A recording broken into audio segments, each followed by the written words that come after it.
গরম ঠরম চলে গেছে, অনেকটাই কেটে গেছে, এখন একটু স্বস্তির নিঃশ্বাস পাওয়া যাচ্ছে।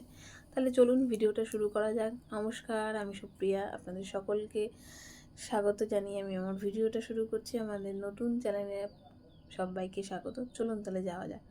অফিস থেকে আসার পর কিন্তু একটা হিউজ একটা কাজ থাকে, যেটা হচ্ছে ঘর গোছানো। সেটা শুধু আমার বলে না, আপনাদের প্রত্যেকের সবার থাকে। শনিবার বলে হলে তো আরও বেশি, কারণ আমরা প্রত্যেকেই কম বেশি গোটা সপ্তাহটা অপেক্ষা করি শুধুমাত্র এই একটি দিনের জন্য, সেটা হচ্ছে রবিবার। আমরা জানি যে রবিবার আমাদের কী পরিমাণ কাজ থাকে। হ্যাঁ, হয়তো আমরা যারা ওয়ার্কিং ওমেন যারা আছি, যাদের শনিবার অবধি আমাদের অফিস থাকে এবং সানডেতে ছুটি থাকে, কিন্তু সানডেতে ছুটি বললেই তো ছুটি পাওয়া যায় না।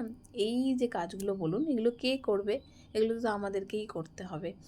তো আসার পর আমি হাত মুখ ধুয়েই বিছানাটা গুছিয়ে ফেললাম। তারপরে সারা সপ্তাহ যেরকম ধুলো জমে, রাস্তার পাশে বাড়ি হলে তো আপনারা সবাই প্রত্যেকে কম বেশি জানেন গোটা সপ্তাহ ধুলো মানে সেটা কী পরিমাণ ধুলো জমতে পারে। তো ওর জন্যই আমি জলদি ফটো ফ্রেম থেকে শুরু করে দরজা জানলা পুরো ভালো করে মুছে ক্লিন করে নিই, যাতে একটা সপ্তাহ চেষ্টা করি যাতে করা। তার মধ্যে যদি সময় পেয়ে যাই তো করে ফেলি, আর না হলে সেটা সম্ভব হয় না। তো তারপর আমি বিছানাটা করে ফেললাম, কারণ এরপর তো বিছানাটাও করতে হবে, কারণ রাতের বিছানাটাও মাস্ট।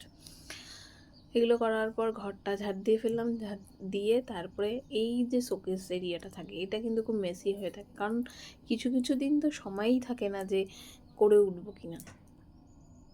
তারপরে সেগুলো পরিষ্কার করে আমি চলে গেলাম ঘরটা ঝাড় দিতে। ঘর ফর ঝাড় দিয়ে সেদিন রাতে আবার বড়মশাই ফোন করে বলেছিলেন যে স্যুপ খাবেন, তো সেটারও আমরা তরি তরকারি কাটবো। তো তার আগে আমি কিছু এডিট করতে বসেছিলাম, তো এডিটটা আমার করা হয়ে গেছিলো। এডিটটা করেই আমি দেখছিলাম যে আসলে ঘর গুছিয়ে টুছিয়ে আমি একটুখানি দেখি যে আমার ঘরটাকে নিজেই কিছুক্ষণ অপেক্ষা করি, দেখি যে কেমন লাগছে। এটা নিজের চোখের শান্তি, আর কিছুই না। আপনারা যারা ঘরকে সাজাতে ভালোবাসেন তারা জানবেন এই স্যাটিসফ্যাকশানটা কতটা দরকার। তো তারপরে আমি একটুখানি লাইট দিয়ে একটু ডেকোরেশন করার চেষ্টা করছিলাম। জানি না আপনাদের কতটা ভালো লাগবে। যদি ভালো লাগে তাহলে অবশ্যই আমাকে কমেন্ট করে জানাবেন। তো তারপরে এগুলো করার চেষ্টা করছিলাম। তারপরে আমি চলে গেলাম হচ্ছে তরকারি কাটতে। তো আমি বললো ভেজিটেবল স্যুপ বানাও, তো আমি ভেজিটেবল স্যুপ বানালাম। তো এই করতে করতেই সেই দিনটা মোটামুটিভাবে শনিবার দিনটা এইভাবেই কেটে যায়। ঘরটার পোষা করতে একদম হাতে কমই সময় থাকে, যেখানে কিছুই করা যায় না। এই ঘর গুছাতে গুছাতে একটা কথা মনে হচ্ছিলো যে এই ছোটোবেলার দিনগুলো খুব ভালোই ছিল। শনিবার আসলেই মনে হতো যে ইস কখন ছুটি হবে। স্কুল থেকে বেরোনোর সময় আমরা সবাই একটা ছোট্ট একটা লাইন বলতাম, জানি না আপনাদের কজনের মনে আছে। বলতাম ছুটি ছুটি ছুটি, গরম গরম রুটি।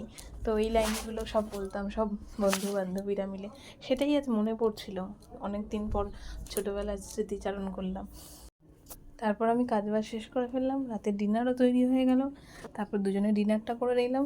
ব্যাস সেখানেই আমি আমার ভিডিওটা শেষ করছি। যদি ভালো লাগে তাহলে লাইক কমেন্ট একটা শেয়ার করে দেবেন। Tata, bye bye. আর হ্যাঁ, ভালো থাকবেন, সুস্থ থাকবেন, খুশিতে থাকবেন। পরের ভিডিও খুব তাড়াতাড়ি আসবে, অন্য একটা রকম। আর একটা কথা, আমার বাড়িতে কিন্তু 2 সদস্য এসে, তারও পরিচয় আপনাদের সাথে করিয়ে দেবো। আপাতত আসছি, দেখা হবে